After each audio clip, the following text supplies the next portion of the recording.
We'll start in 5 minutes. 5 minutes start.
Okay. And then you can advise me to do a proclamation. Okay.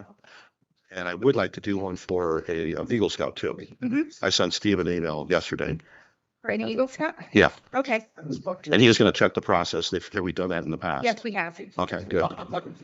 That is something we've done. Ready? Chelsea? Hey, we're ready. You sure? Good evening, everyone. I'm calling this meeting to order at 7:07. This meeting has been given public notice in accordance with section 19.83 and 19.84 Wisconsin statutes in such form that will apprise the general public and news media of subject matter that is intended for consideration and action. Roll call showing that all trustees are present. I'd like to have you stand for the Pledge of Allegiance and for a moment of silence.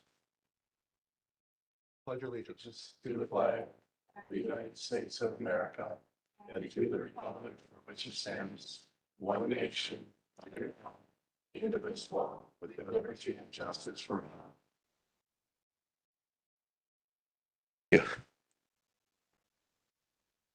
We are now on to item 4, swearing in of promoted police command staff. Administrator Pricklow or Chief Martin. Chief Martin.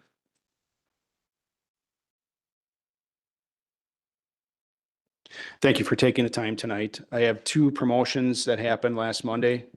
One is Captain Penny Schmidt and the other one is Lieutenant Justin Recklitz.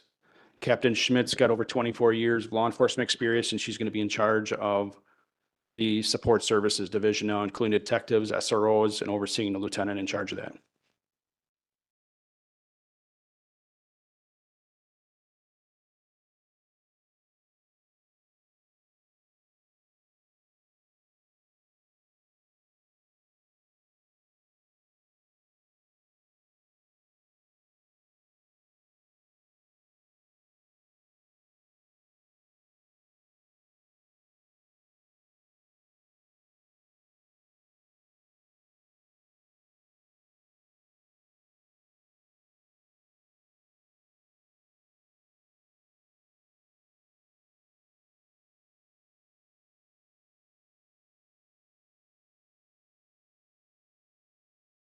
Oath as correct. Thank you. Correct. All right. I'll have you step back a little bit closer to the flag.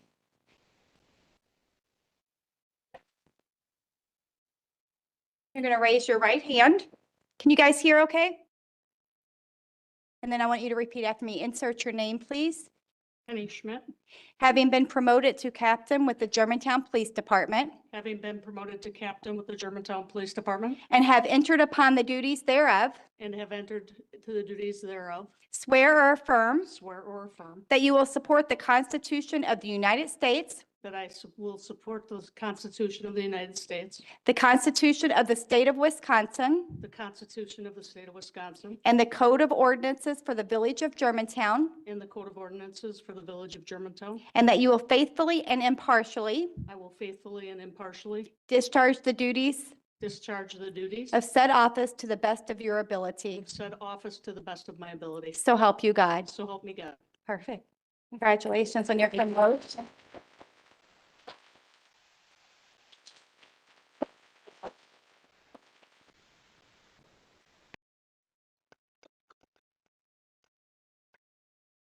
And I have to stand back and get some photos. Anyone that wants to take photos, go ahead and come up and do so.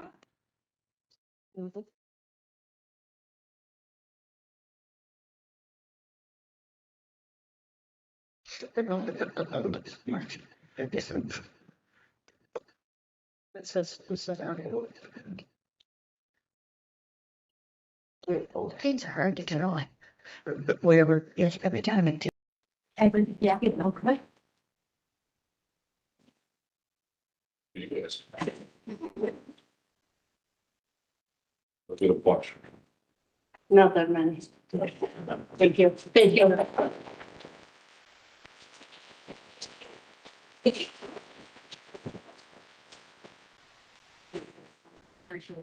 you.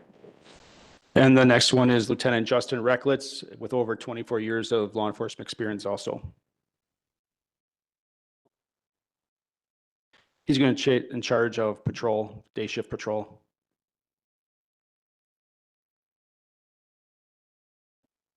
Make sure that your spelling is correct on your official oath for me. It is not. LICZ. L-I-C-C. Okay, so what we're going to do for the purpose of now is I'm going to make that correction on here, but then I'm going to have you stop by and see me one day next week and we'll read it. Sound good? Sounds good. L-I-C-C.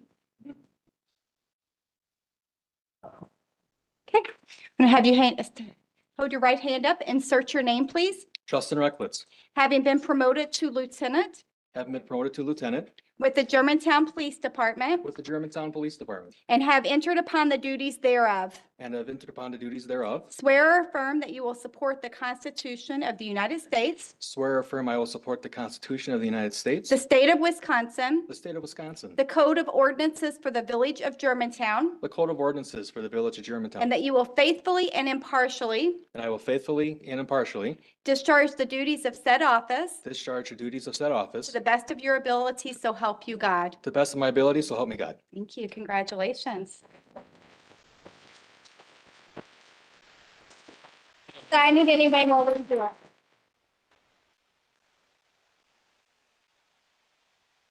Did you get some pictures?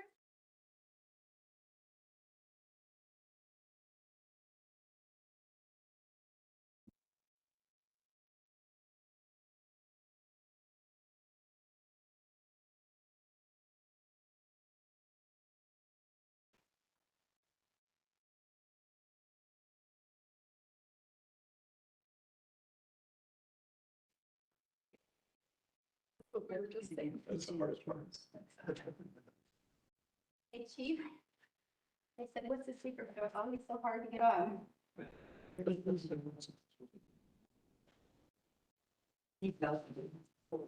votes. No, can I just-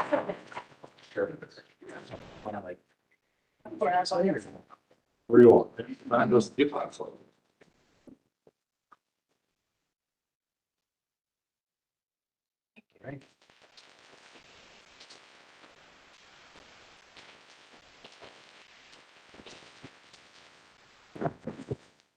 I'd just like to thank the village board for taking the time to honor these two officers for their promotions. Thank you. Thank you. Exciting times. We are now on to item 5, the President's Report. Good evening, everyone. I'd like to share what has been going on since my last President's Report update of 2 weeks ago. For those that don't know, yesterday was the official first day of summer, so wishing you all a very happy summer. I hope that everyone enjoyed their weekend. If you had the opportunity to attend the Friends of Germantown Canine Brat Fry this past Saturday to celebrate the birthday of Archie, who we heard in the back. Is Archie still here? Maybe not. Okay. It was Archie's first birthday, the police department's therapy dog. It was a fun event. And special thanks to the chair of the Public Safety Committee and Friends of Germantown Canine Board member, Trustee Meg Cutts, for being there as well. And speaking of summer, the Music at the Pavilion Concert in the Park series kicks off this Thursday on June 5th at Fireman's Park with the Love Monkeys. There'll be a total of 6 concerts over the summer months, with Bella Kane being the final band on August 21. On Sunday, June 8th, the high school is having their graduation, and we wish the graduating seniors the very best. Also, the last day of school for all the Germantown School District students is Wednesday, June 11. On June 11 as well, the Germantown Area Chamber of Commerce is having their annual golf outing at Kettle Hills. I don't know if you can still register, but for those golfers that are interested, please visit their website. And speaking of the Chamber, this past week, they launched an awesome What's Up Germantown marketing campaign via social media on all that is going on in our village. They will provide updates every Monday, so please check it out. In addition, we're working with the Chamber on some other promotional videos that will highlight Germantown overall, that will include our Parks and Rec program, our school district, the Chamber, economic development, with the message that we are open for business. And for all you kiddos out there, the Kinderberg Splash Pad remains temporarily closed for some much needed repainting. The repainting was scheduled in May, but had to be delayed due to bad weather. On the financial side of things, our village administrator reported this past week that Moody's released their rating for the village's upcoming debt issuance and maintained the village at a very good AA2 rating. From a benchmarking standpoint, Hartford's rating is the same as ours, and West Bend is rated at 1 step lower at AA3. So hats off to our village administrator, Matthew, you're in the back, I believe, and also the General Government and Finance Committee for a job well done. It's been a very busy couple of weeks since we last met, and there's lots going in our community. I'm looking forward to our meeting this evening as we work together to move Germantown forward. Thank you. We are now on to item 6, announcements of forthcoming events of public interest. Trustee Kaminsky. Public Works will meet this Wednesday at 5:30 p.m. in this room. Thank you. Trustee Rick Miller. General Government and Finance will meet on Monday, June 16th at 5:30 in this room. Thank you. Trustee Meg Cutts. Public Safety will meet on Monday, July 7th at 6 p.m. in this room. Would any other chairs of any committees or commissions like to speak? Trustee Pieper. Yeah, I just want to say that I think it's important to mention that Penny was the first woman to ever be promoted as captain. Like she's paving the way for women. And that we've never had a woman as a captain on our police force before. And I think that's notable. Thank you. And she's a very special person because when I was on the school board for 12 years, we worked a lot with Penny, and she's a rock star. She's wonderful. So thank you, Trustee Pieper, for saying that. Would anybody else like to make any comments before we move on? Okay, moving on to citizen input.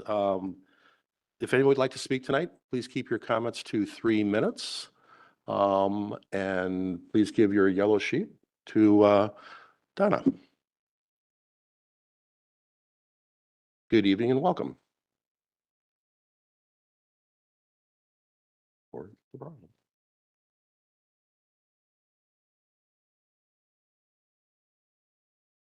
Okay, I would like to ask the president for just a few extra minutes to respond. And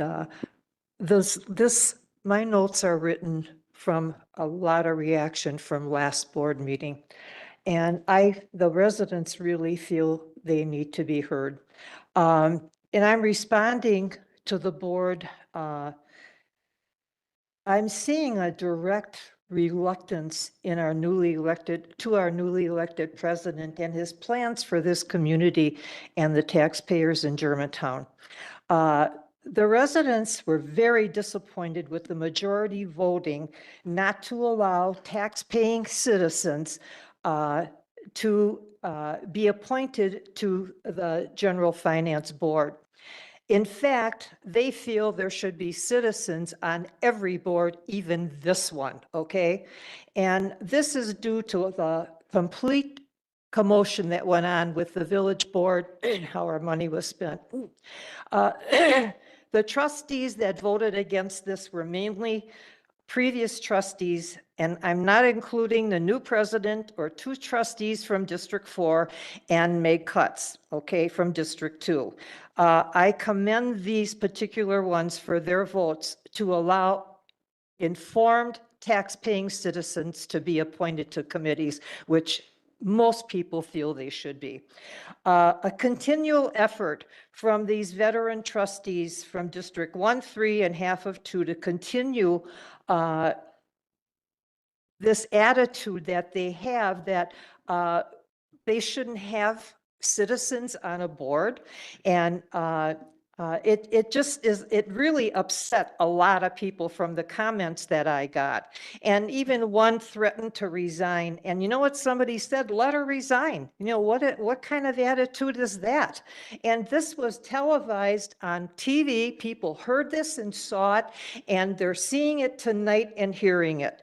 And this is not what we need from our veteran trustees.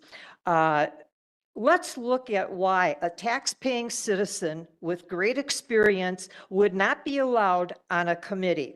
Our veteran trustee, one of them, said only elected officials should be allowed. I'd like to know why. So I looked at why. Let's look at the results of those elected trustees still on the board, and let's review how they voted. They were the ones that voted for the decisions that put our village in millions of dollars of massive debt with these properties they bought in regards to the village center. And I'm leaving a lot out to cut it short for you. But they decided to become realtors and took the money from our general fund to buy the Grosnick property, to buy Flower Source, way overvalued properties, and Ascension Clinic. And for what reason? The board people came to the very few meetings that were allowed to hear this and overwhelmingly said, we don't want your plan. We don't want high density apartments. We don't want TIDs. We don't want you purchasing properties with our money, without our input at all. They don't want it. And they came here overwhelmingly and said no. And you know what happened? You did it anyway. And this is really upsetting to them and I'm for the taxpayer because I'm one. I even called BMO and I asked the vice president of real estate if he even talked to this Bailey Copeland, and he said they told her, no, we're not doing this. She led us to believe her words here standing that night said, I'm working with them. That was not true. So why are we still working with her? Okay, I don't understand that. Neither do some of the residents that were aware of this. When taxpayers spoke to the board, they said no to this. They feel this plan was unorganized, and yet the board went ahead and they're still trying to make this thing survive. And if this is what accountable elected officials do, is this what they do? In my opinion, and those from many people who I contacted, said we need responsible citizens on each board to give their input. Their advice could add some very professional input and ideas and buffer some of these veteran trustees that seem like they don't want to hear from someone who might know or more than they do. And when we're spending millions of dollars, this is our money. We have to be represented. We can't listen to 8 people. We should have some citizens involved that have brains, education, and know what they're talking about on each and every board. And they were really, I cannot believe the upsetness the residents were. We already have some citizens on some boards. And we're a representative government, which is to give and take ideas and knowledge, and trustees should be always searching for compromise to better solutions acceptable to the majority. This is done by many neighborhood meetings. We had very few neighborhood meetings, very few public meetings. There wasn't much of anything that the public was involved on this whole thing with the village center and buying these properties. Our elected officials we're hoping they listen more, and being elected doesn't make them better at making decisions. And if you're not representing the people that elected you, that doesn't make you better. And I felt that our new president is smart enough to put educated and qualified people on a committee to supply more knowledge that we need to make sensible decisions for the benefit of the residents.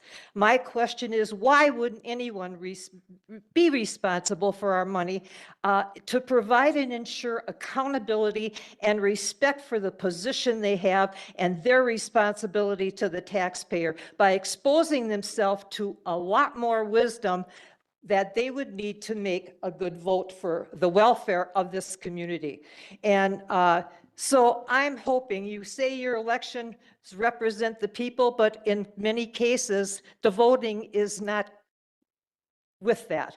And voting against 68 to 70% of taxpayers, you know what? It could be described as a kind word, hypocrisy, but the definition of hypocrisy is rooted in a sense of self and desire to maintain a grandiose image which a person wants to project to others while criticizing those who don't agree with them.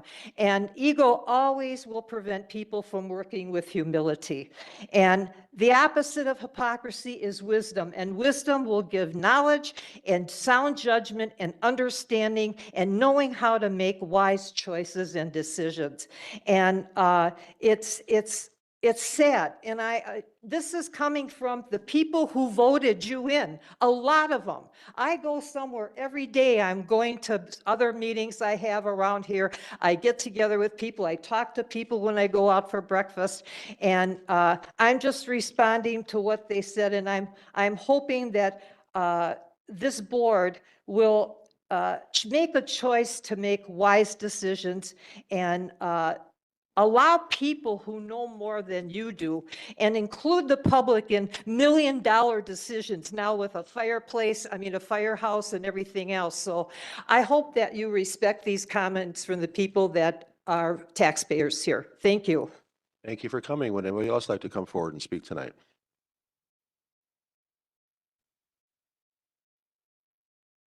Good evening and welcome.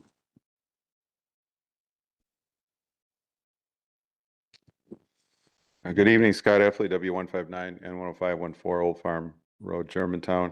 Yes, still a few spots left in the Germantown Chamber Golf Outing. Contact Joletta Kirpin, Executive Director, to get in. Limited spots available. It is a week from this Wednesday. Start off, congratulations to Captain Penny Schmidt, Lieutenant Justin Recklitz. Very well-deserved promotions. I've had the pleasure of working with them in various community events. We all know in this community what a great asset the GPD is to the community, not only in public safety, but community support. So that's awesome that we're representing all the hard work they do.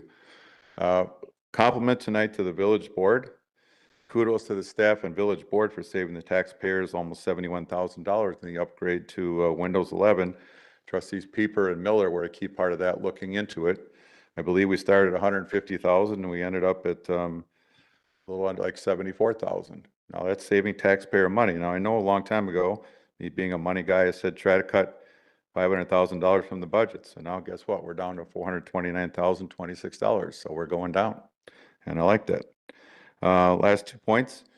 I think it might be a good idea to look in a way to disseminate information when residents contact Village Hall. I don't know where it's going. It should not all go through the clerk's office, but I have had numerous people tell me that it takes sometimes weeks to get back to them. So I think it's just people are too busy. We should have one spot where it kind of goes and gets delegated out from there. And I don't want the clerk's office doing it. I don't want the administrator himself doing it. So maybe we can come up with an idea. My last point is that I don't know a lot about these MMSD. We keep taking land from them and it's floodplain land or swamp land or wetlands or something. I don't know why we keep doing that, okay? I know it's free. Nothing's free, okay? Now, I saw the grave plan. It's attached to the packet. It looks interesting, but I'm going to do the same thing I always do and I have for 4 years behind these meetings. Who is paying for these? Who's paying for the trails? Who's paying for all these lookout points and wonderful things, right? We all know who's paying for that. So we were told earlier this year that the $750,000 we pulled out of a TID for a project in that area would only get us 1,000 feet of trail. So if I multiply that out at all to 2 miles, that's millions and millions of dollars, right? We already have a park called Wilderness Park, which I'm going to call a nature conservancy because I personally can't park up there and walk around it. It's not walkable. It's not something anyone can enjoy. So I don't know why we keep taking on land. Are we telling them that there's no other choice with that? Maybe they should keep the land. It's not really buildable land. We would have to put a lot of money into that. And that's money we don't have because I go to our parks and our parks need updates. Our parks need maintenance. And I think we should spend our money on sprucing up our parks rather than just taking on more wetlands and whatever it is. We don't have the money for it. Thank you. Thank you. And would anybody else like to come forward and speak? Good evening, welcome.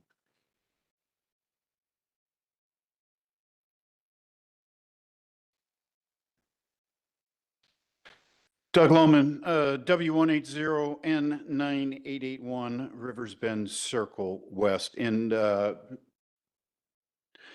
going off what Scott said there, and the president, you missed one thing. On the golf outing, volunteers needed. Come on, if you don't want to golf, come and have fun. It's a great time, promise. I want to start by saying that in my circle of influence, overwhelmingly, the people in my circle look at the village of Germantown as largely a suburban place with a rural component, and that rural component is decreasing. It's going away. And the curious thing to all of us is that we keep getting these proposals that are distinctly urban in nature, i.e. what was proposed for the village center. And from the people that I talk to, we overwhelmingly want to remain suburban. Putting in 4 or 5-story buildings and throwing 600 cars on a corner is not a thing that we're really looking for. A few meetings ago, I referred to this as the Bauhaus School, and it's been bothering me ever since, simply because that's just far too esoteric of a word to be using in a situation like this. I mean, really, I'm limiting myself to 2 other people when I say something like that. Trustee Baum, and normally Melanie Smith is here, but she's not here tonight. And we're really the only ones that really know what that is. And I think that's, one part of me thinks that that's what architects are thinking when they get something that says, oh, we want to have our German heritage reflected in the buildings. And Bauhaus is, like Trustee Baum has pointed out, I mean, it's gone up in Sussex, it's gone up in Menomonee Falls, it's gone up in Mequon, very, very much like that. And we're sort of like all doing what, we're doing what everybody else is doing. When truthfully, I personally want to be just like everybody else. I want to be different. And I think we need to be different on this. And, you know, when I think about the city center, the thing that really works for me is, you know, the thought of Alpine Bavarian Village. You know, take two L-shaped buildings, throw them there on the corner, put a beautiful promenade in the center. You know, you can have all kinds of small villages events in that. Put a small HOA in there and, you know, 100 units or so. I think a lot of people can wrap their arms around that. And one last thing, I'll be really quick, I promise. When I was in the aviation industry, we did RFIs all the time. We responded to them. We asked for requests for information on programs that ranged from $40 million to $800 million. And I don't understand why we don't do RFIs to architecture. Maybe it's the thing that's not, you know, a thing in the architectural business. I don't know. When it comes to that, I'm an amateur, but I just think if we send out an RFI to 100 places, we're going to get short responses from 25 to 30 of them, I think. Thanks a lot for letting me share, and have a great evening. Thank you for coming. Would anybody else like to speak this evening? Good evening and welcome.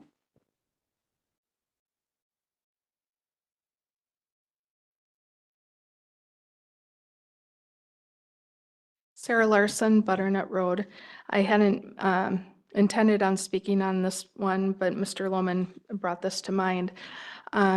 Regarding the Village Center, in coming to the meetings, I talked with some of the folks that own those condos in the Mateo Strip, and they too indicated that they had never been spoken to about the development. And so now when you see Mateo's little pop-up sidewalk patio thing, wouldn't a novel idea have been to talk with that condo owner to see if they wanted to build out to the back to then have a courtyard area that would be an attractive outdoor dining area for Mateo's and perhaps attract other residents and restaurants there. I think there just is more due diligence that needs to be done. I'm hesitant about Vanderwall because I believe they were, at least in part, some of the 2050 plan, and I would hate to see them pull out some of their notes from that and have their input be a retread. But that said, I would support, I'm glad to see it on the agenda for tonight. I think there need to be some constraints. It really should, that project should be driven by the Economic Development Commission, and they should have their hand in who in the community to make sure that there is a representative from all facets of the community that are involved in this. So really, they need to be the drivers to ensure that there is a greater participation. Regarding the other item related to that, I do not support Trustee Baum's motion to take the pause off. We're 2 weeks out from the school district probably having their information to come and present to you all. My question is, what's the rush? What's 2 more weeks in the grand scheme of things?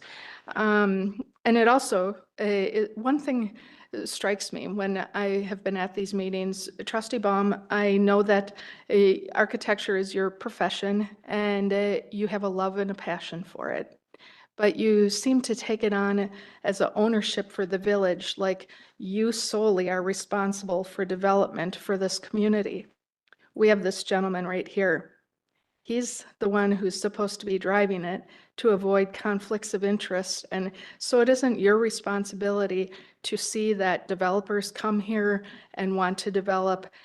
We've got people on payroll, and if any of you are getting leads on things, they should be handed off, because then the community isn't going to say, oh, there's a conflict of interest going on. We want to make sure that things are being handled through the proper channels and that you aren't feeling any undue stress as a trustee. Thank you. Thank you for coming. Would anybody else like to come forward and speak tonight? Good evening and welcome. School Board President Russ Ewert.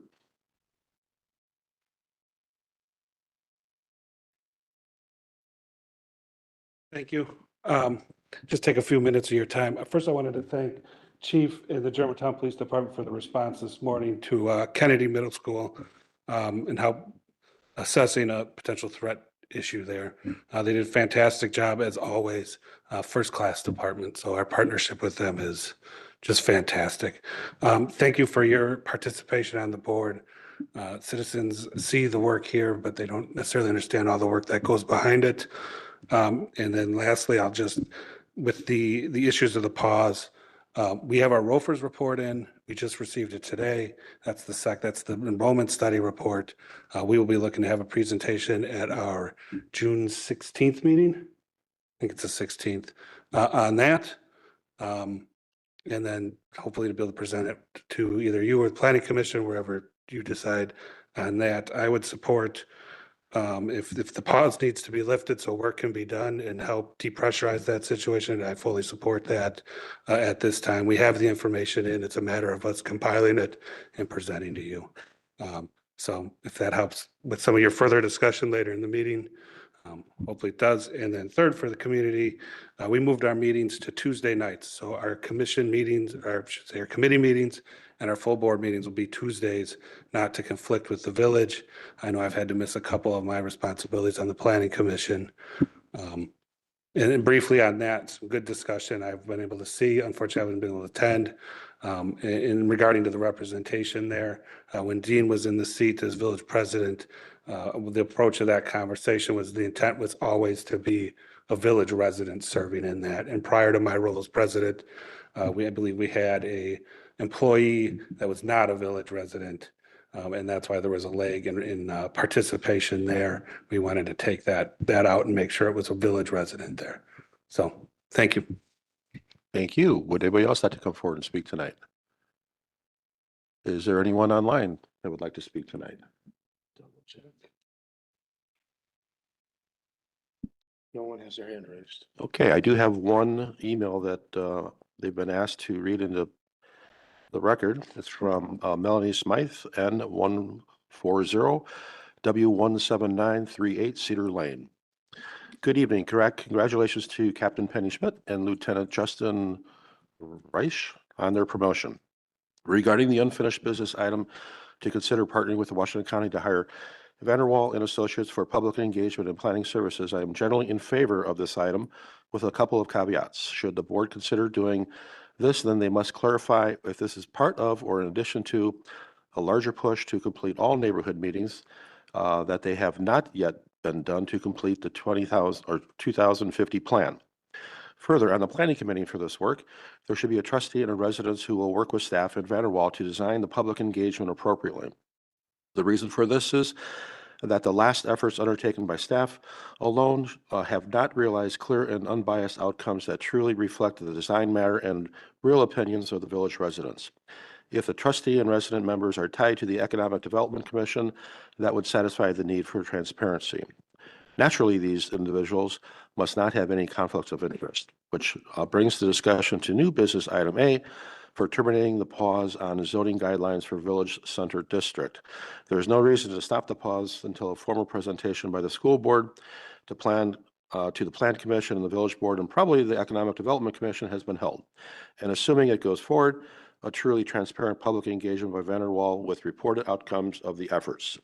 The idea of continuing in the trajectory established by the failed Rinka Copeland effort is bizarre and begs the question why the continued push. Some members of the village board view residents who have different ideas or want to actually study and discuss planning outcomes as obstacles and dismissive of them of holding valid free speech opinions rather than actually representing them. How many times will it take for residents coming forward in meetings and saying no to apartments for these individuals to stop their personal agenda? Thanks, Melanie Smythe. Again, would anybody else like to comment tonight before we move on? Okay, we are moving on to item 9, consent agenda. Entertain a motion. Oh, I'm sorry. Good catch. Item 8, appointments to boards, committees, or commissions. Item A, Senior Center Advisory Board and the Tree Advisory Board appointments. Entertain a motion. I'll move approval.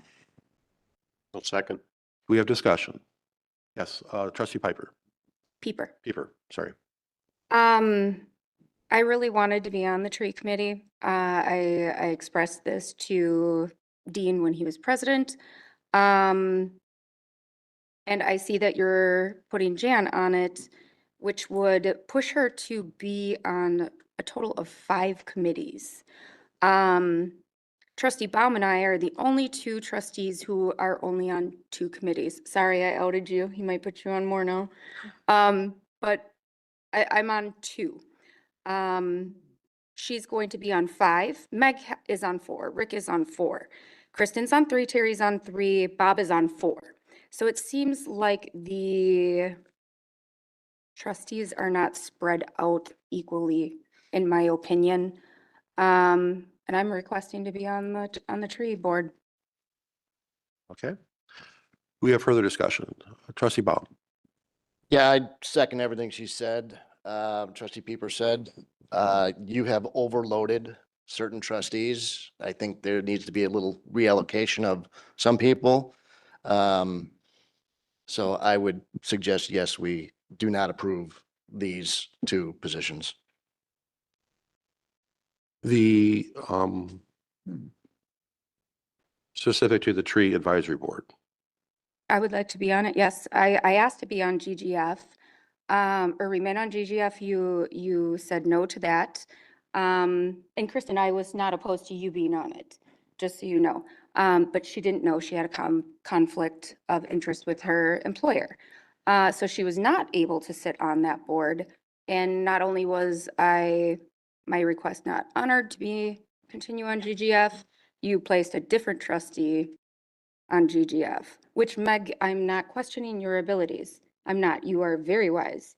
You will be a great asset to the board. I'm just pointing out that I had requested to be on there and I was told no pretty much twice now. I'll So make an amendment to the motion to replace trustee Jan Miller with trustee Pieper on the tree committee. is that allowed, Brian? Is that allowed? It's a presidential appointment, so all you can do is either approve or deny the request. Ultimately up to President them. would then have to make his decision how he wants to proceed from there. Trustee Jan Miller, any thoughts on opinions on I know you've got a passion for trees, but seeing that trustee Pieper highlighted the number of committee assignments that the trustees have. Sure. I just wanted to make a comment. Last year, I was only on 2 committees. Jolene, trustee Pieper and trustee Baum. And I think both of you had full loads. I think that as you are, trustee Pieper, as you are very passionate about GGF, there were several times that you weren't able to make the GGF meetings. I didn't show up to any of them other than one. And I did tell President Walter the reasoning behind that. I don't think you want me to make that public at this time. Well, that's. And President Soderberg knows the reasoning as well. Mhm.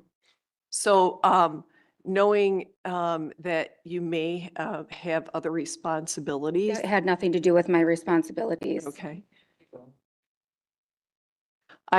You know what? I was asked by President Soderberg to take this. I love trees. And I was also approached, or I was at Wendland and I said, we're looking for a tree person. I got Elizabeth to file an application. So I am interested. So if it's up to President Soderberg. It absolutely is. Thank you.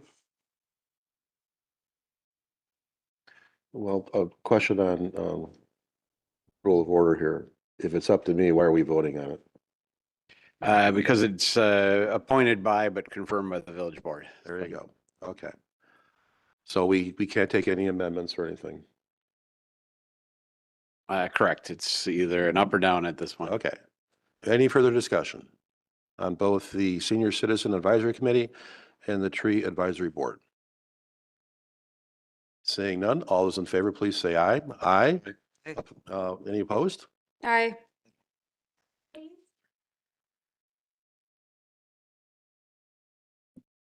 5-4, that motion carries. We are now on to item. I didn't see. Thank you very much.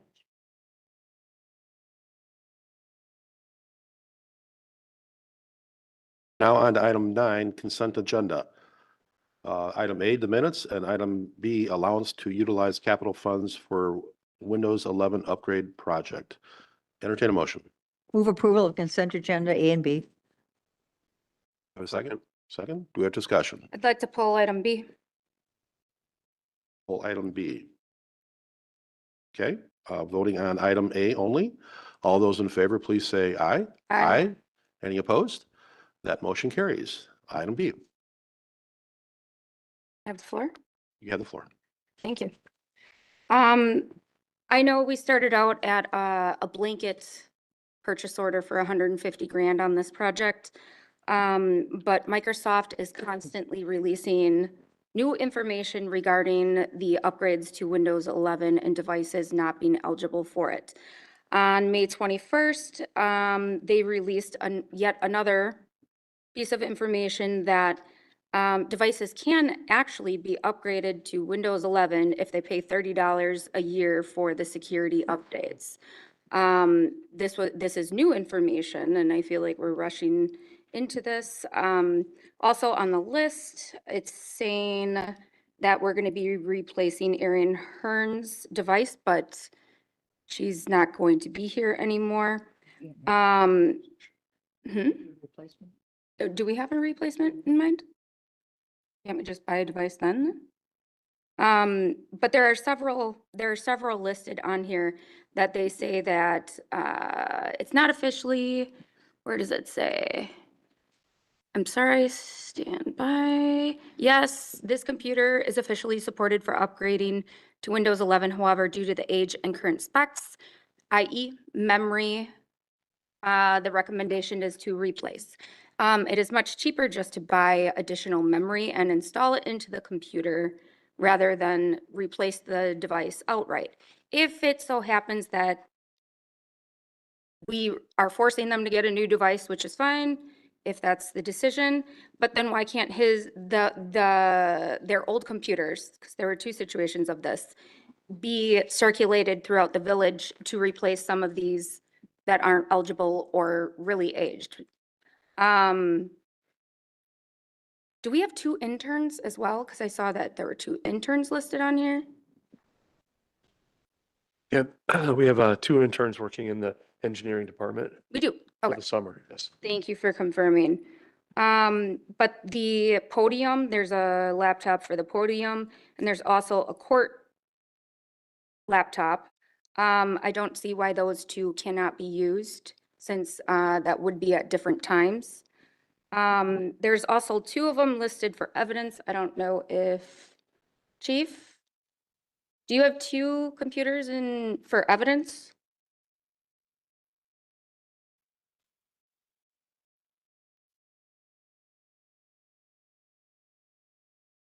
And then lastly, there's 3 listed as dispatcher computers, but I believe we currently have 2 dispatchers, and then we will have 2 admin staff. But I think the third one can just be retired or not replaced. Yes, the 2 dispatch computers will turn into clerical computers. And I believe that one of the other dispatch computers was going to turn in because we added a captain's position, so they need a laptop. So that got changed to a laptop. Gotcha. Okay, As but far there's as the 3 listed to replace for dispatch. Do we need to replace 3 for dispatch or only 2? 2. 2? So there we go, savings. But that desktop, I don't know if the other laptop was included in here for the supervisor. And as far as the evidence computers, That display or?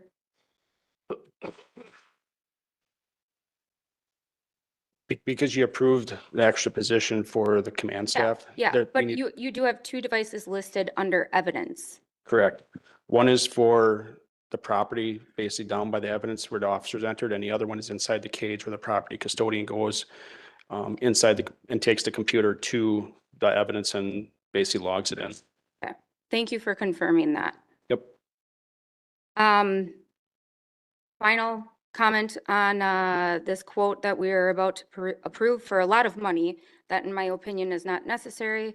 Capital Data's quote is not broken down between the labor for setting up the new devices or the labor for performing the Windows 11 upgrades.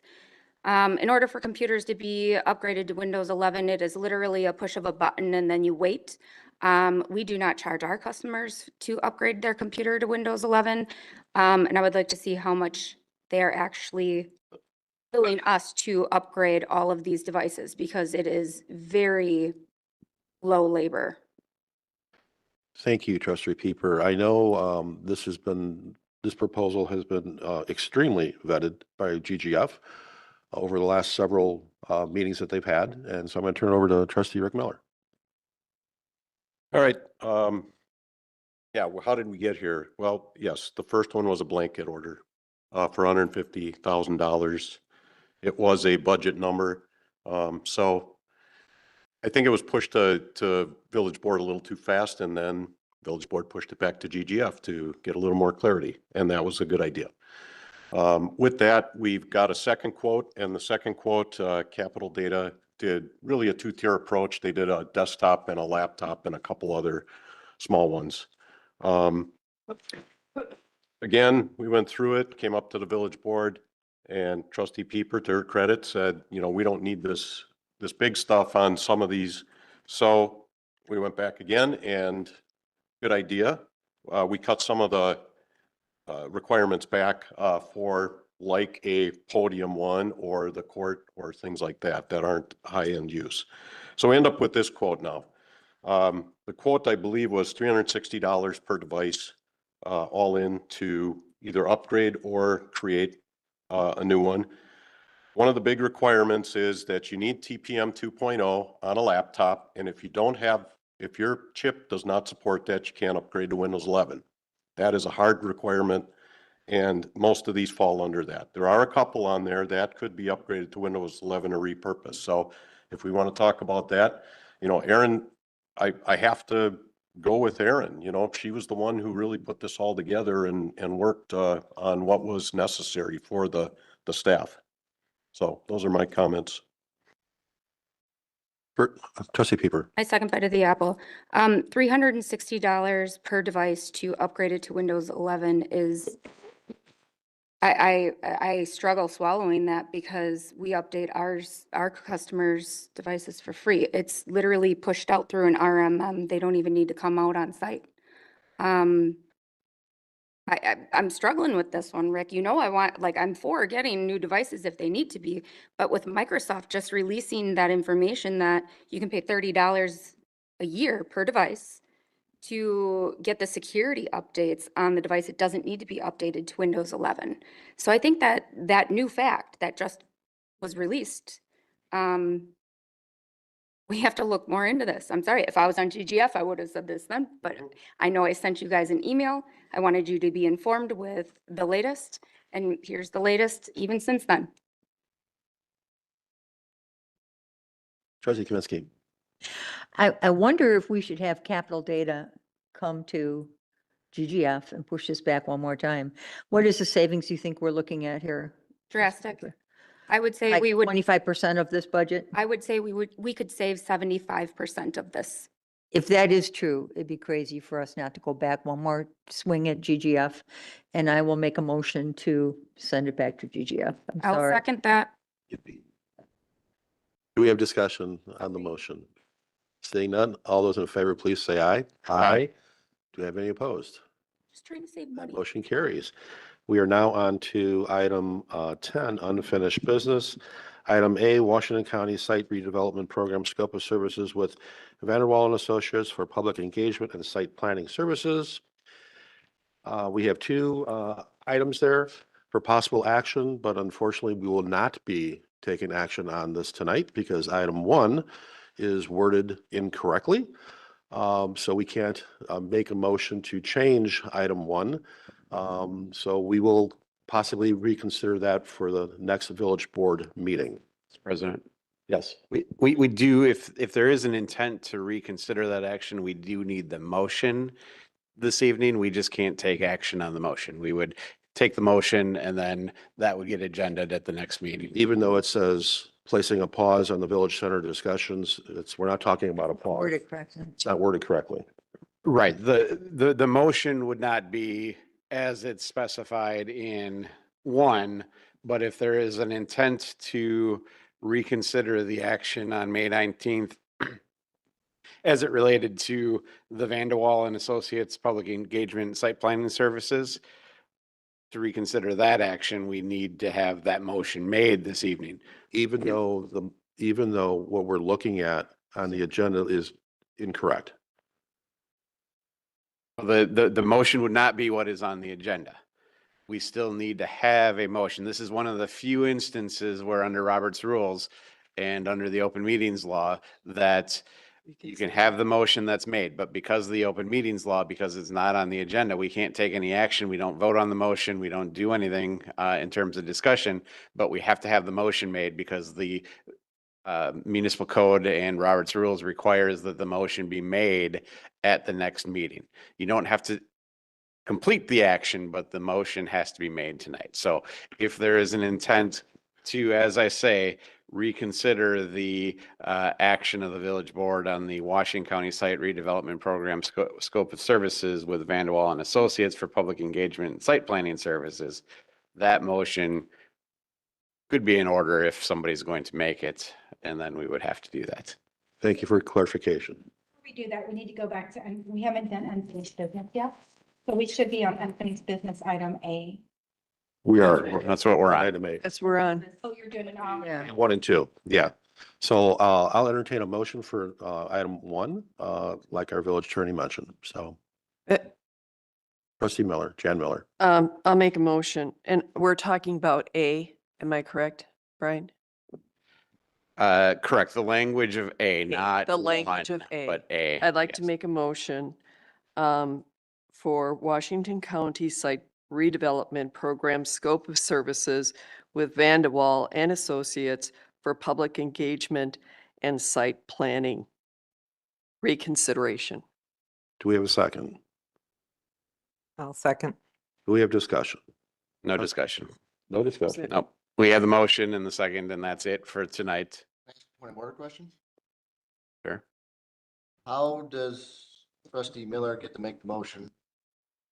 My understanding is only people who were on the positive side, the winning side, get to do it. What's this tie rule that we have? I mean, education. The people who can make the motion are those who were in the victorious side of however the action played out. So in this case, and my recollection is that the motion failed, and trustee Miller was one of the folks that voted no. No.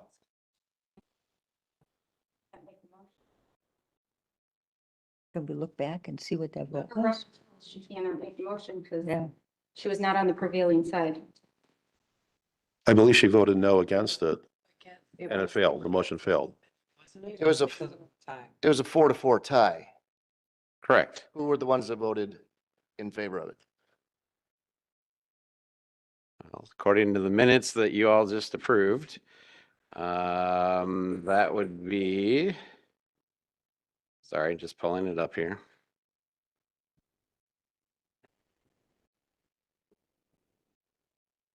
The yes votes were trustee Rick Miller, trustee Cutts, President Soderberg, and trustee Borst. The noes were trustee Baum, trustee Kaminsky, trustee Warren, and trustee Miller, Jan Miller. And again, because the noes were the victorious side, she can make the motion. Thank you. Voted by mistake. So there's no discussion.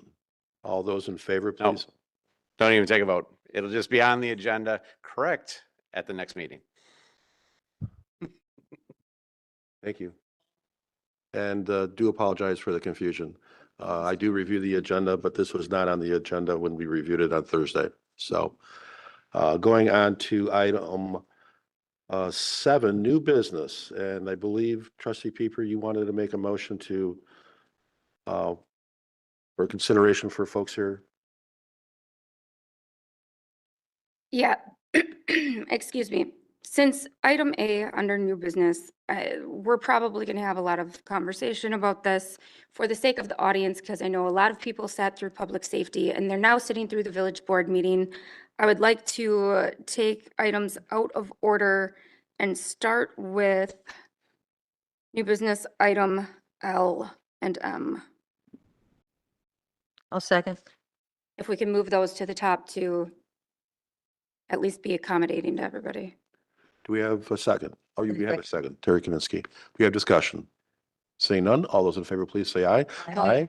Any opposed? That motion carries. We are now on to item L, 2025, 2026 outside premise extension applications. Turn it over to Mr. Krekel, if I can. Or You can turn it over to Meg Cutts. She's the chair of public safety, and we just went through this. Trustee Cutts. Congratulations.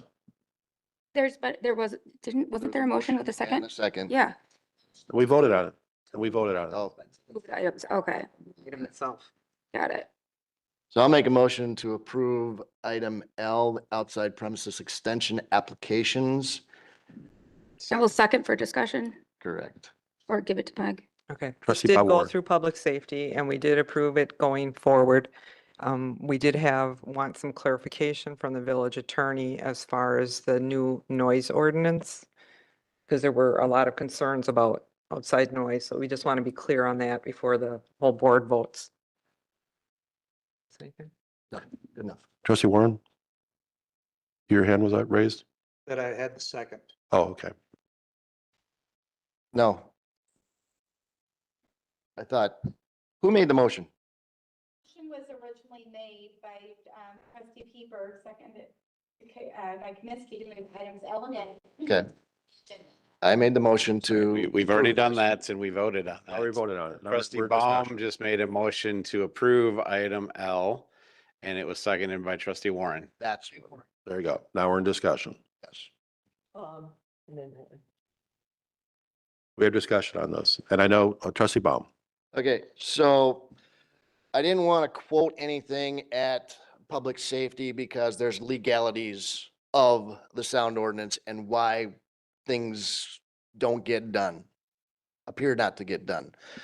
Brian, can you give our new trustee, our new president, the lowdown of how this noise ordinance gets applied?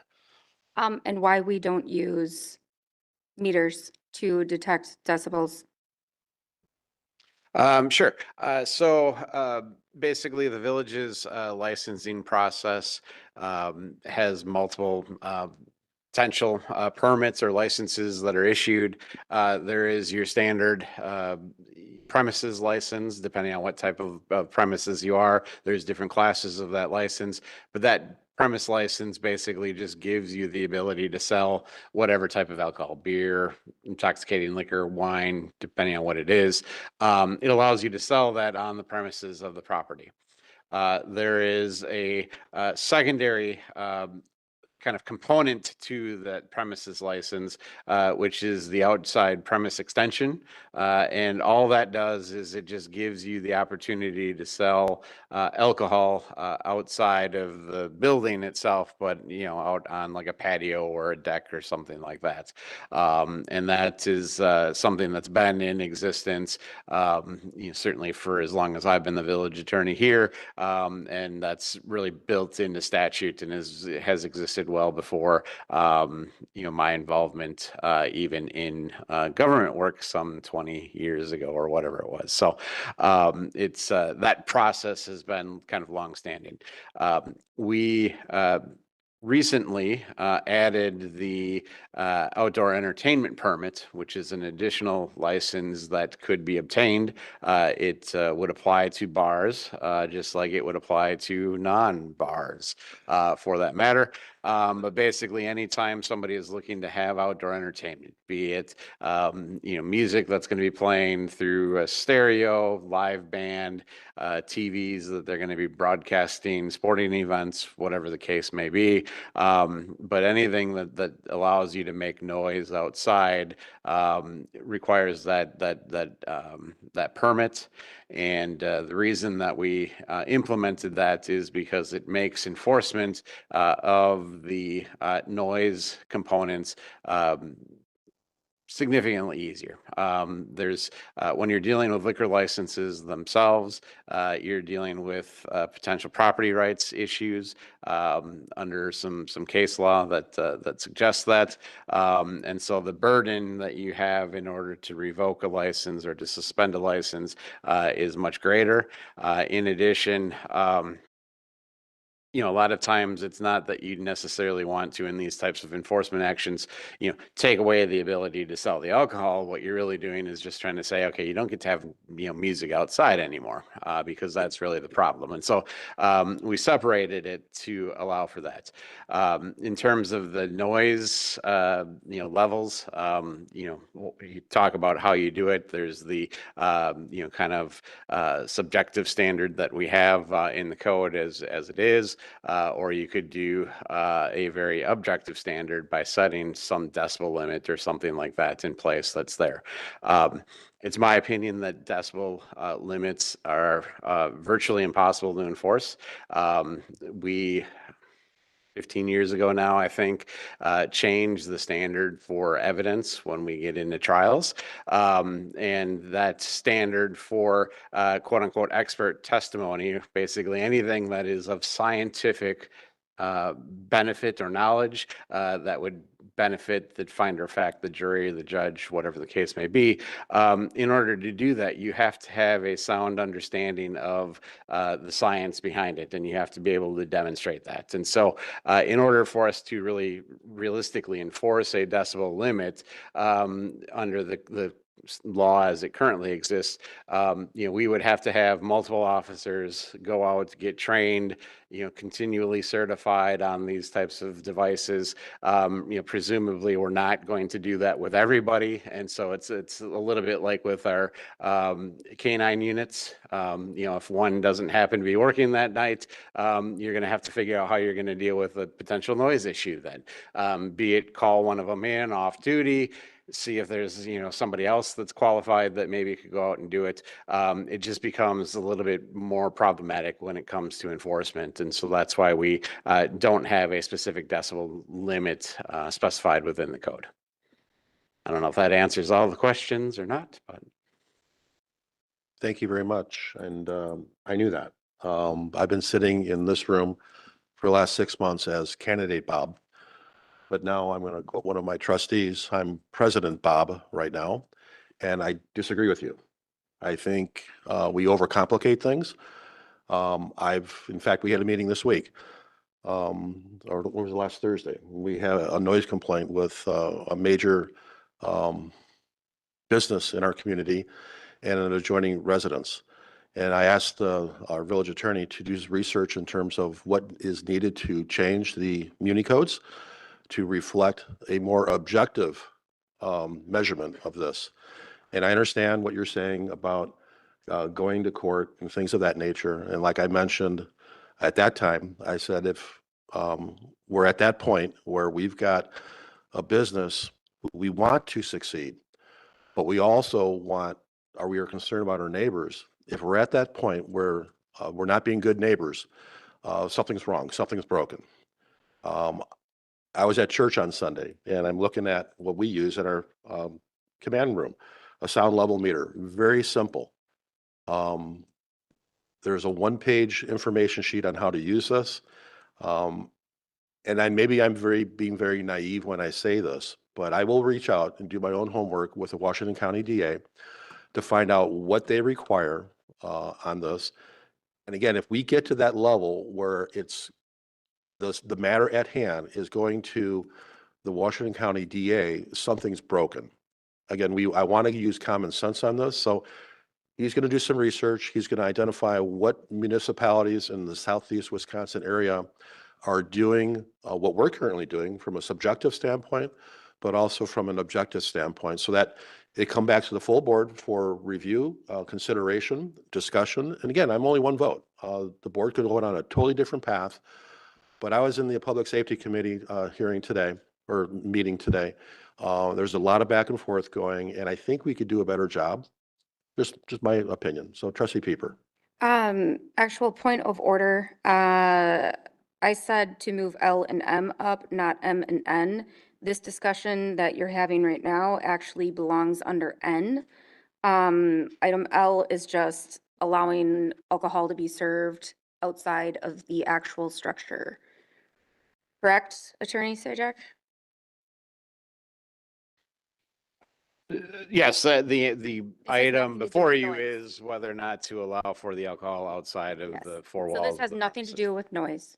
Perfect. is Thank just you. I allowing was just feeding off of what Trustee Baum outside said. of the doors. So we're on item L, just specific to the number of premises or restaurants and establishments there.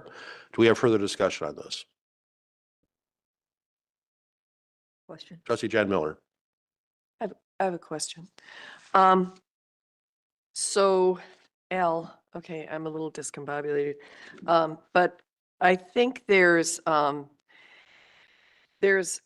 extension of the premise and, please, correct me if I'm wrong, Brian, on this, I think the Das Barrel Room, offered a diagram and I was trying to understand it.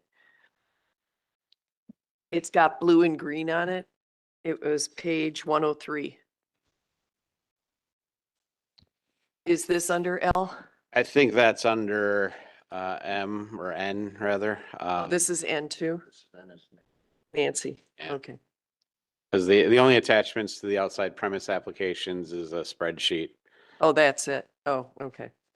Are we, there were different times on these out. Point of order, this is for item L. Right, that would- for the license. Times would be considered under item N. That's under, okay. I'll wait till N, thank you. Trustee Kaminsky. Simple question.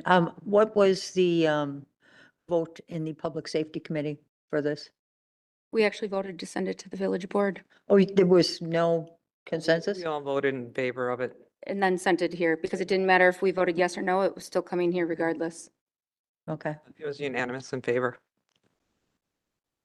Maybe this will help to clear up some things. So here in the Village of Germantown, an outdoor extension of premise application is an application just to be able to say for outside of these four walls, we are going to consume alcohol and or fermented malt beverages on the deck or the patio or the sidewalk of the business to enjoy the sun, you know, camaraderie, music, whatever it is. So once we walk outside onto that deck, onto those greens, onto that deck, we are going to have our alcohol beverage out there. That's all it is. It doesn't have a time restriction except for when the bar closes or the establishment closes. That's all an outdoor extension premise is. I want to make sure that the information that you have before you that I sent out in your packets, there have been no changes to the outside extended premise applications that you were acting on before you this evening. Everything was status quo from the 24-25 or 23-24 licensing year. So no changes as it relates to additions or otherwise. Okay, further discussion. Seeing none, all those in favor, please say aye. Aye. Do we have any opposed? That motion carries. We are now on to item M, amended 2025-2026 outside premise extension application for Big Sky Country Bar and Grill. Make a motion to approve new business item M as presented. Second. We have discussion. Trustee Pieper. As Trustee Baum said, during public safety, I've never gotten so many emails in support for one business the entire time I've been a trustee. that speaks volumes. I have no concerns. I don't think was there even one person that spoke against Big Sky Country? No. No. My opinion is a slam dunk. Further discussion? Trustee Warren. I went out to visit Eric at Big Sky Country and was impressed by his due diligence in his proposed extension of the patio in the back. He had engineering drawings. He looked at all concerns. He contacted the abutting neighbors. And as of this morning, there were 35 emails in favor of Big Sky Country. So I'm impressed with what he's doing there and how he follows the requirements that we ask for. Further discussion? Seeing none, all those in favor, please say aye. Aye. Do we have any opposed? That motion carries. Trustee Pieper. I screwed up and I really meant to push item N up because that's where the meat is. This is what We're there we're now. all waiting for. That is the outdoor entertainment permit applications. Are we okay at doing that without another amendment? You could do it by consent, but you do have a motion and second on the floor, so you could just take a vote and be done with it. Entertain a motion to move item N. I made them in, Okay, seconded we it. have discussion. No discussion. All those in favor, please say aye. Aye. Any opposed? That motion carries. We're now on to item N, 2025-2026 outdoor entertainment permit applications for annual and one-time events. I make a motion to approve new business item N as presented for discussion. Discussion. Trustee Baum. Yes, definitely. There's one applicant that wants to do outside music until 3 a.m. I believe all these should be the same time frame as our our noise ordinance. I So believe that stop was a at 10 typo. o'clock. So Yeah. that one has to be Yeah. changed to end at 10 o'clock. Yeah. I believe that was just a clerical error on their application part. We do not allow music till 3 a.m. blaring outside. I think they meant till the ordinance time. And I know also in public safety, there was one establishment that had until close, and I believe we got clarification. That's from- what he's Tiny T's, referencing. Yeah, but I believe our chief mentioned that they have to follow the village ordinance, which is 10 p.m. Correct. So saying that, do we need to change the application? We could do that, very simple, but it's 10 p.m. Yeah, I think to avoid all uncertainty, you should approve it subject to that amended change and not just approve the application as written. I'd modify my motion if that's all right with my second. Fine with the second. Perfect. Okay. Any further discussion? Trustee Baum. Okay, so you, President Soderberg, want to do something with this sound ordinance, noise ordinance. You are looking for additional information for legal purposes. Where does that put these residents that are already complaining about noise? Do they have to hold off for a while until you get your information? Do they keep calling the police to complain? What do the police do in the meantime? Drive by, can't hear anything, keep playing your music? What are these people supposed to do in the meantime? Yeah, I think I mentioned my comments earlier and then we were talking about the wrong agenda item. So thank you for pointing that out. I support both the business and the neighbors. That's what I ran on. I'm going to vote yes for this. And I will fast track with our village attorney, the research on to make it from a subjective to an objective so that this board can have a conversation relative to that. Saying that, I would hope that the establishments will continue to act. If they haven't acted, be good neighbors. I've heard a lot of things in the Public Safety Committee. I overheard a conversation in the back about some thumping bass. And there was consensus of that residents and the establishment owner, which I love. So that person's being a good neighbor. So I would hope that there'd be a good faith effort. Listen to your neighbors and do what's right. Use common sense. Because when it comes back to this board once we do the research, find out what of our peer communities in the Southeast Wisconsin region have this or don't, so we have a very good conversation. And then what I will do is I'll ask our village attorney and myself, I will reach out to the Washington County DA about what they need from a training standpoint. And again, what I'm saying is if it gets to that point, we all failed. We're not being good neighbors at all. Okay, so status quo for now. Status quo for now. Okay. I'd like to address one thing that was Ms. Schuster. I would have a conversation with your neighbors just to confirm that they are going to abide by the agreements you've had in the past. A simple conversation would be solve that problem. Trustee Jan Miller. Okay, I'd like to come back to N, and I did have another question on one of the applicants here. It was Mark Brooks, Das Barrel Room. There's a diagram that he offered on page 103, Brian, and I want some clarification on this. And also in the outdoor permit application, there seems to be a lot of different times that they would have live music.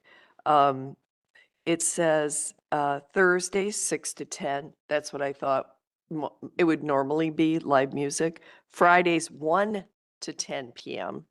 and Sundays 1 to 10 p.m. Wait, Saturdays. Fridays and Saturdays and Sundays. Wait, no, Friday and Saturday 1 to 10 p.m., Sundays 1 to 6. And then it says, in addition, there's TV and house music from 11 a.m. to 10 p.m. daily. So what is house music? Stereo. Yeah, I would read that to mean just their typical background music that they would have, playing in a bar. Typically, just would be outside. And then because on this description, it says Class B premise area to be extended to the outlined area in blue. And then green is a deck. So is it to include all of these spaces? But the only space that the band plays and the music comes from is the green area? Yeah, if I may, that's been their standard course of action for the past 3 years, 2 years, at least. And they just want to be able to walk out in the yard with a beer, so they can go to the back of the yard and. Well, I want to clarify that the blue space is not for bandstands. Right. Okay. Sure, you can have four if you want to. The noise area, I would say, is the green area. The stage based on the description, and not based on the map itself, but on the description of where the entertainment will be utilized. It says deck of the building and lawn area beyond the deck. Good evening. Do you have some information to Okay, share? so what you're asking for? Mark. Hi. The deck is where the bands play. We moved around 360 to try to accommodate the noise going out to the freeway now, towards the woods. You Okay, see where the stage is in the diagram? yeah, I do. It goes out It's to the the woods. triangle, right? Yep, the triangle is a little small stage. Okay, So the noise goes out to the woods area towards the freeway. The deck is where the people would sit to Right. enjoy the music. right. The green space is where we have like a bags league. We play game, Blue area. blue, sorry, the blue It is. a- perimeter, Mhm. you see, is where we would go out, like Trustee Baum said, have a beer, walk out on the lawn. We got bags, cornhole, Oh, cornhole. Okay. cornhole league Okay, so, this Wednesday. And okay. we'll walk out there with a beverage and play cornhole. So why are we starting live music so early? I thought it was 6 to 10. We're not starting live music anytime in there. It's to have the opportunity, if we have an afternoon band versus an evening band, wouldn't be both. It's okay. just the opportunity to play from Okay, 1 in the afternoon till 10 at night. And would you say that all of your speakers that are on the building and around the deck or whatever, they're facing out toward the expressway as well? Correct. Okay. That's all I wanted Okay. to check on. Thank you. Yep. I really appreciate that. Further discussion? Seeing none, we're voting on item N, 2025 26 outdoor entertainment permit applications for annual and one-time events. All those in favor, please say aye. Aye. Any opposed? That motion carries. We are now on to item A of new business. Formal termination of the pause requested by the school board as it relates to the planning department reviewing, discussing and establishing zoning guidelines for the village center district as a whole. This request does not include efforts toward establishing TID 10 for the release of an RFP to developers. I entertain a motion. Move approval as presented. Second. Do we have discussions? Trustee Pieper. I know, school board president, Mr. Ewert is here. And normally we do not allow discussion with anybody in the audience during things like this, but if it's okay with you, Mr. President, if we do have questions for him, are we allowed to ask him if he comes to the podium? I think I would welcome that. Okay. But I don't know what he can and can't share. So Well, if he's willing to, he can speak as long as you Yeah, give that's fine. I permission. have So no problem that's with what that. I was asking. I have no problem with that. And oh, by the way, I do support this. I had a conversation with President Ewert, was it last week? Just saying that this will be on the agenda. He mentioned at that time that he was thumbs up, and I'm thumbs up as well. Follow the process, have it go to the plan commission. I have no problem with that. So, President Ewert. I can answer questions to the best of my ability. I don't have any. I already asked mine to you, but Yeah, if anybody else has them, Go ahead with your discussion. I'm here if you have any. I'll sit right here. thank you for being here too, by the way. Trustee Cutts. I just had a question of, because the plan commission is supposed to be working out, coming up with like, what do we want for our building? You know, like multifamily, do we want to put, what kind of restrictions, density? You guys are supposed to be percentages, whatever you come up with.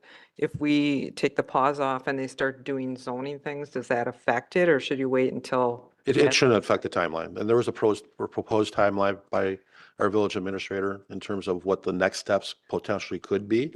I don't see that this discussion or action having any impact with that. So It actually lets it happen. Yeah. Yeah. Without the pause, you can't do any of the steps that have been outlined for us. And by that time, we'll have more clarity from the school district in Yeah. terms of their surveys and so forth, their reports. So Just so that, their reports and our planning department's information starts coming together and gelling so that we can do what the residents are asking for. Why aren't you talking to developers? We don't have all the information to talk to them yet. So they want to know why we're not talking, because we're not there yet. Yeah. This allows us to get there so we can have those conversations. Yep, I agree. Further discussion, trustee Jan Miller. This is asking termination of the pause. So it would be taking the pause away? Yeah, it's no longer, it's not needed anymore. It's not needed anymore.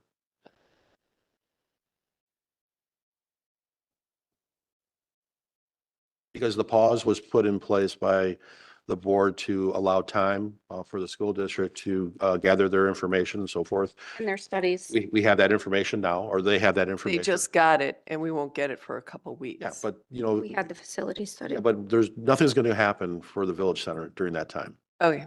But they can start working on it. Right, exactly. Take time.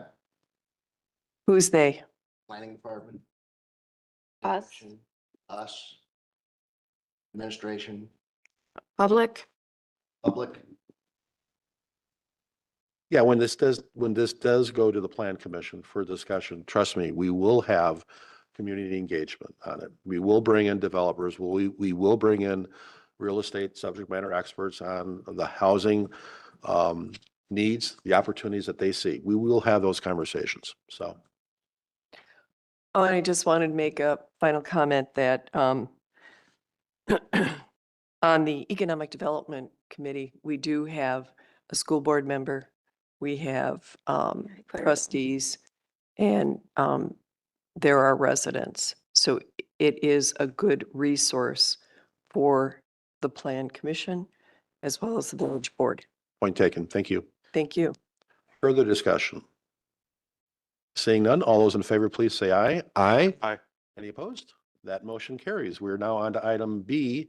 Adam Altus, agent for Blades Indoor Golf and Ozaki Development Corporation property owner conditional use permit for a 9,600 square foot indoor golf entertainment recreation establishment located at W188 and 11770 Maple Road in the Germantown Industrial Park. I'll make a motion to approve new business item B as presented. You can absolutely present if you would like to, but there was an abundance of information. It's in pretty the packet. straightforward, yes. It really is. More business in Germantown?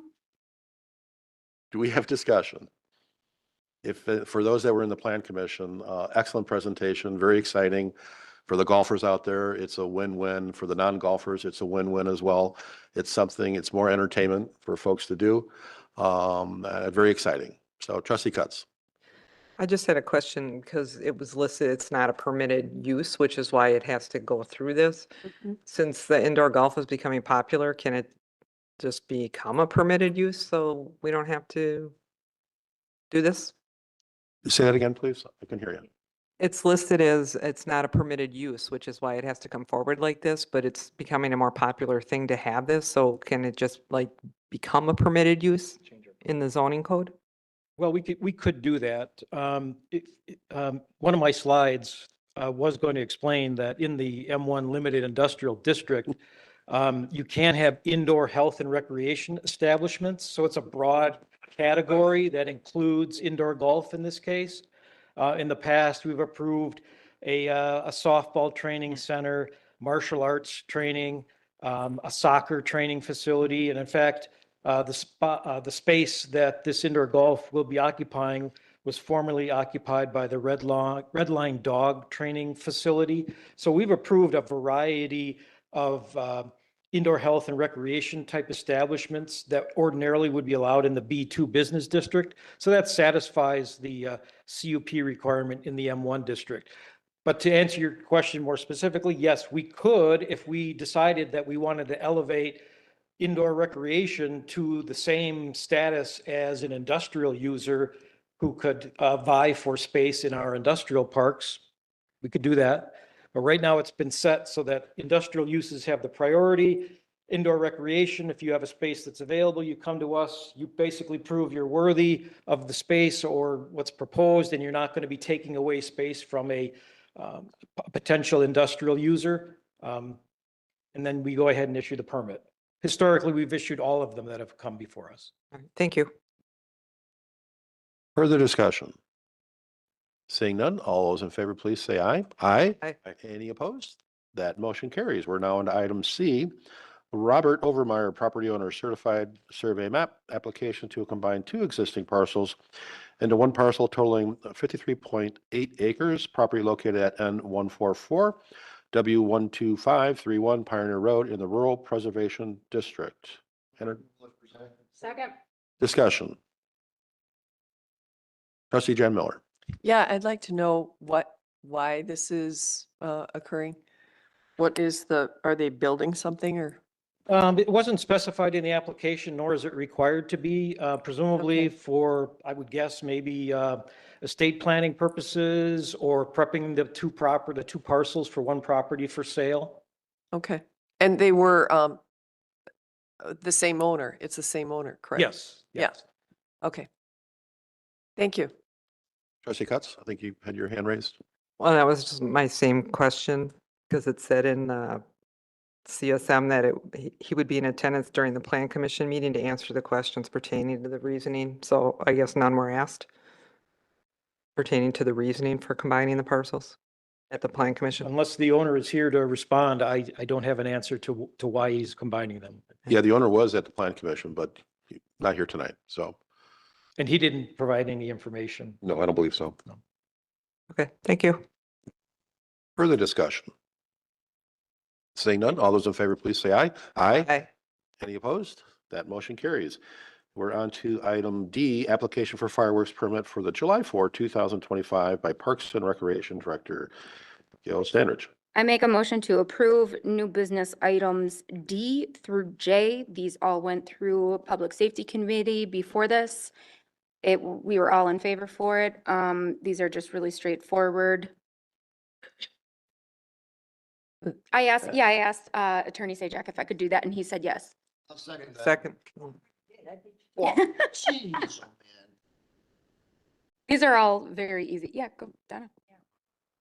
My only, Attorney Sadak, and you can correct me, my only concern is that there's contingencies on Willow Creek.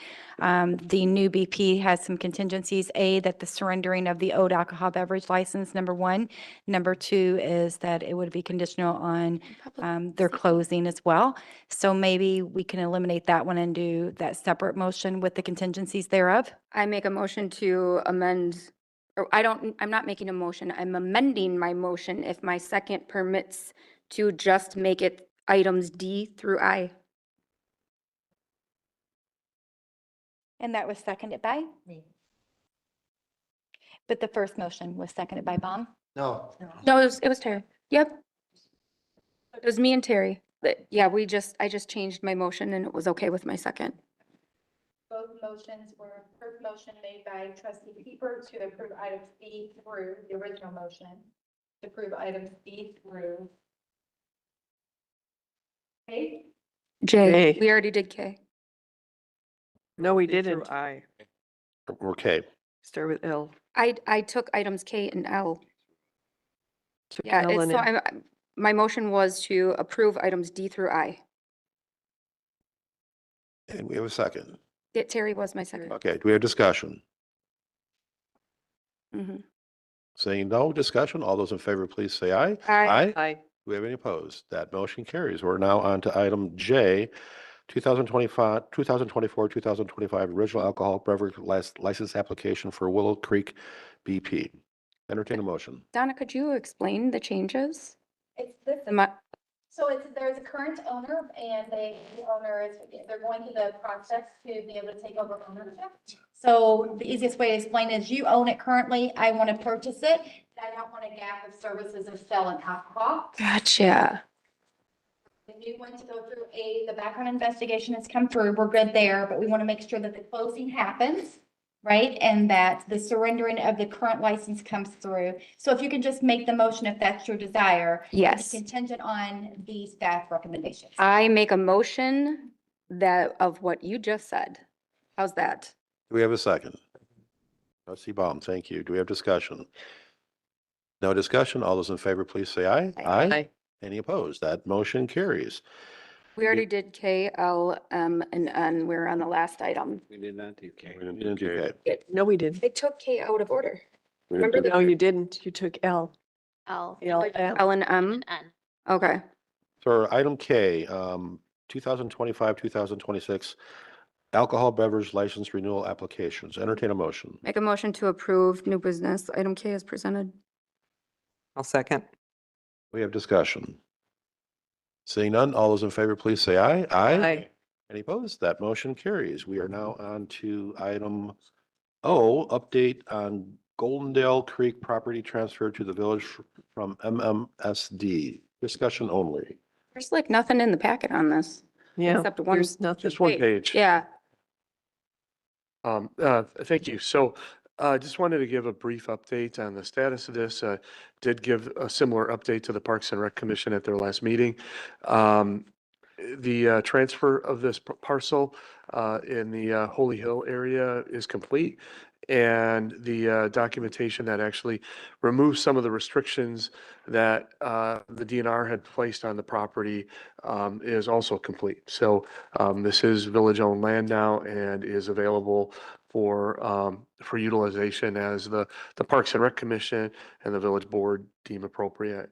The other part of the update is that we will be starting, if it hasn't started already this week, construction of High Point Pass, which is the road that you see on the left side of this particular diagram that goes from Holy Hill Road down to the railroad tracks.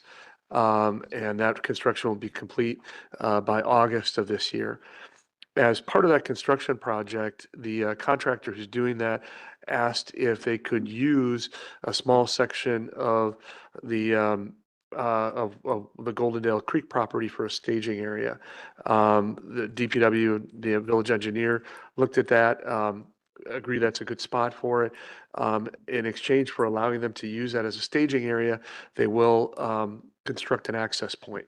Right now, there's some change in grade from where the road is to that point, so they will construct an access point and put gravel down that could be used as a parking area.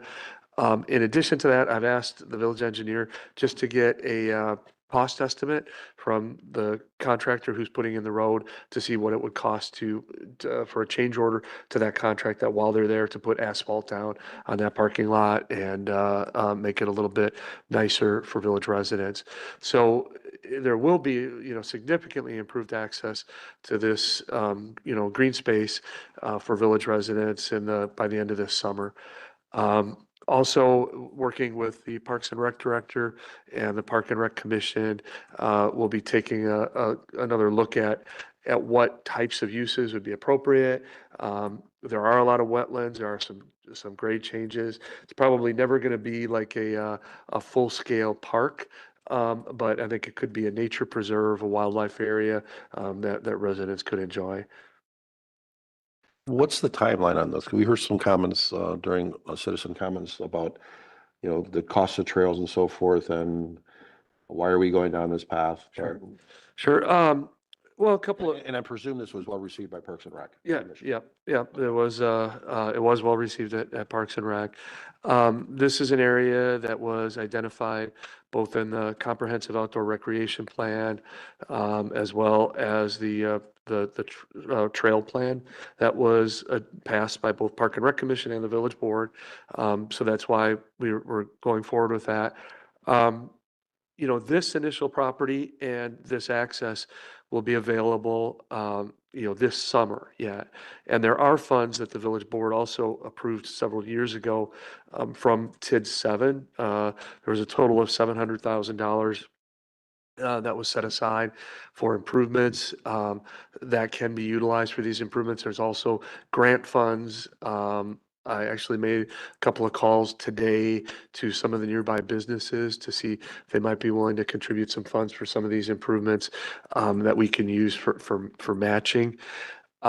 There's also a second part of this on the recreational trail plan, which isn't shown in this diagram, east of Goldendale Road from Goldendale to Maple on the north side of the railroad tracks. It was where the recreational trail plan showed that trail continuing on in order to connect it to the bike path that's on Freistadt.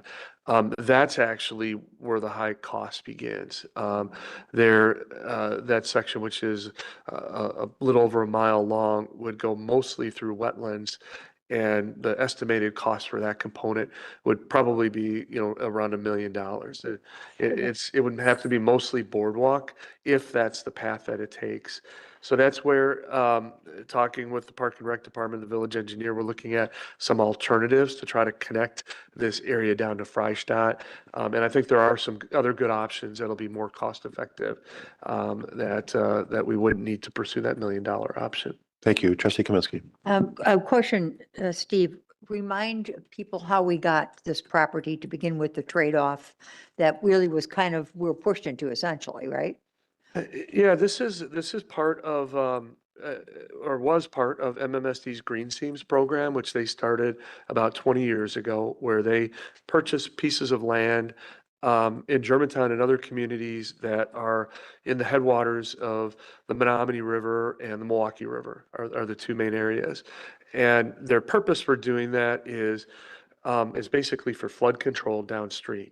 That they try to basically ensure that these lands are never developed, that they're not covered with large amounts of impervious surface that then flow into the headwaters, cause flooding downstream. They have in some other communities previously transferred properties over for this type of purpose.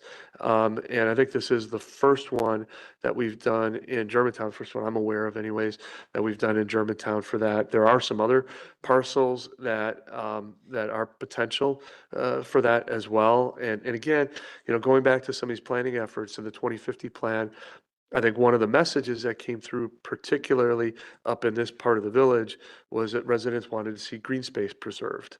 And that was actually one of the things that was one of the recommendations in 2050 plan was to work with MMSD on this kind of a transfer as well. So I think it's a low cost way of preserving green space. I wouldn't recommend, I don't think anybody's recommending spending millions of dollars on this property. But there could be some nice nature trails, maybe a little picnic area, maybe a dog park, something along those lines. And you referenced possibly taking money from one TID, $700,000. That would require village board approval, correct? The village board already approved that, and the joint review board. That was several years ago, so that money is budgeted and available. The board would have to approve any contracts for expenditure. Got it. of that Okay. money. Thank you. Trustee Bob Warren.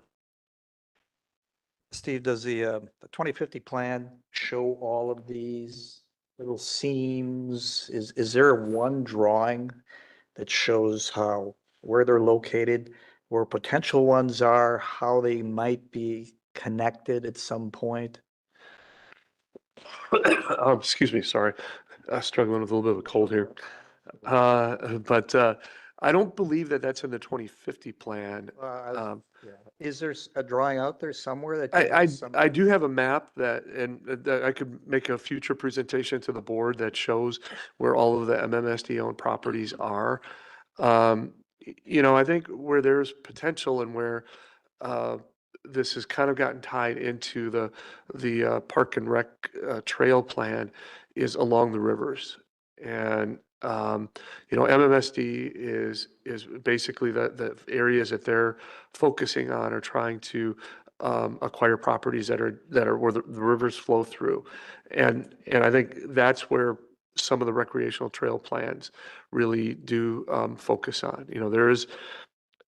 There is a potential. I think this is probably like a 20 or 30 year type of thing, but you could potentially have trails from all the way up at the headwaters of these properties following along the river all the way down to Menominee Falls, to the bug line. There is potential for that in the long run. And I think that's something where if you look at the recreational trail plan, that's a step in that direction. Before we make future decisions on this, it would be helpful to see this overall plan and these seams and the trails and how it all is integrated at some point. Yeah. What's the method to your madness, I guess? Trying to see that. Yeah, it's not my madness. But I think for the trail plan itself does a pretty good job of laying that out. It doesn't necessarily connect it directly to the MMSD plans. And MMSD, the map I have shows the plans that they already own. They play fairly close to the vest with what they're trying to purchase because, negotiating, and they want to try to get the best prices that they can. Thank you. Trustee Borst, you had your hand. Yeah, just a couple clarifying questions. So do you know how long this current trail is that we're showing on the map? This segment would be from, if it were to go all the way from east to west, would be about, I believe that's about 3/4 of a mile. Okay, and then the future trail expansion, like, do we know if that would be another half mile? Well, and I think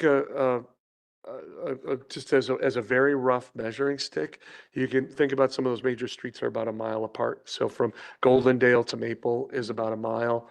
From Freistadt to Holy Hill is about a mile. Okay. And that gives you kind of a good indicator of the distances involved.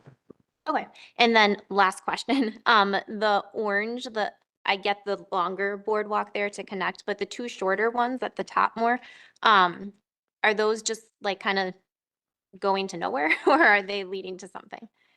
And this is a very preliminary conceptual type thing.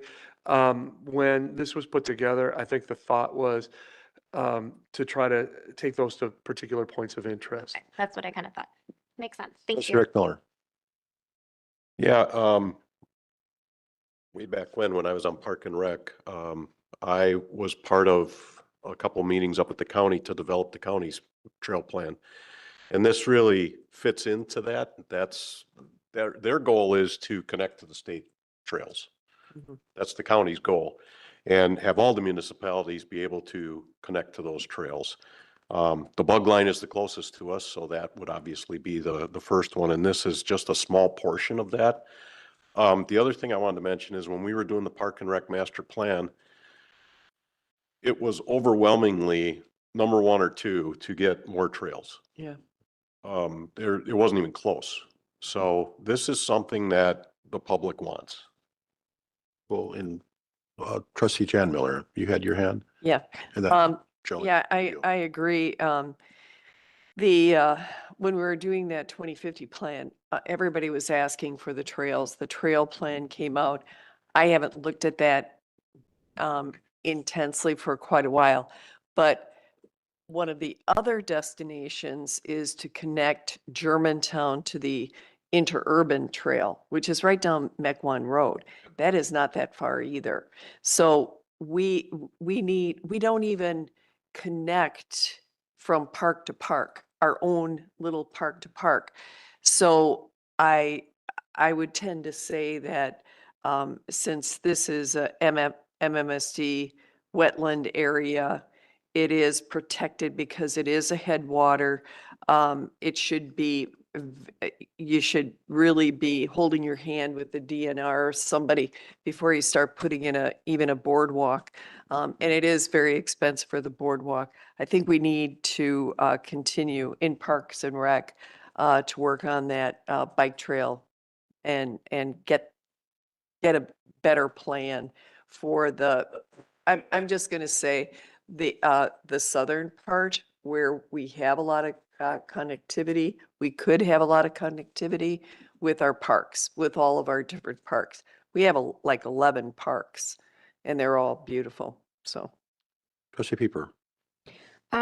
Steve, didn't you, in the beginning of your information session that you just gave us, didn't you say that you worked with the DNR and they released several restrictions? So you are working hand in hand with the DNR and you know what you can and cannot do on this property per DNR guidelines. Yeah. Yes. Thank you. Yep. Just wanted to confirm that. Yep. Second, it had to have been maybe 6 months ago that I reached out to the entire Menominee Falls board members and asked them what their intentions were with the Bug Line Trail because it ends in Menominee Falls. They said that, and this was a while ago, but their intentions are to bring the Bug Line Trail to us. So we should really reach out to Menominee Falls and figure out where they're exactly planning to bring the Bug Line Trail to us to kind of tie into all of this. That's great news and definitely we'll reach out to them. Thank you. Trustee Baum. Steve, brief update on the railroad crossing? Been going anywhere or?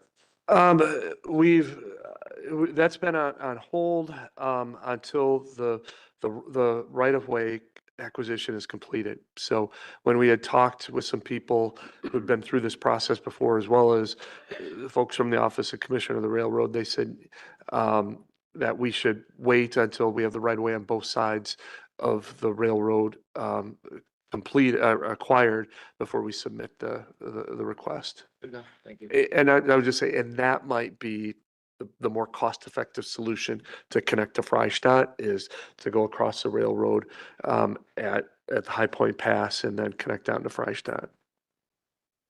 Jen? Did you say how big this parking lot space is or what the High Point Pass construction people are going to use it for? How big is that? You know, it's I believe it's, might even be about 20 stalls on the diagram is what we'd be looking at. So a relatively small lot. I think that's big. No further discussion. Okay, I think this is great news. I'm presuming that we're putting this from a insurance standpoint, general liability, we've got recovered if there's an incident on this. Yep. And you're going to come back hopefully in the near future on what are you going to name this location? What Park and Rec require or recommends.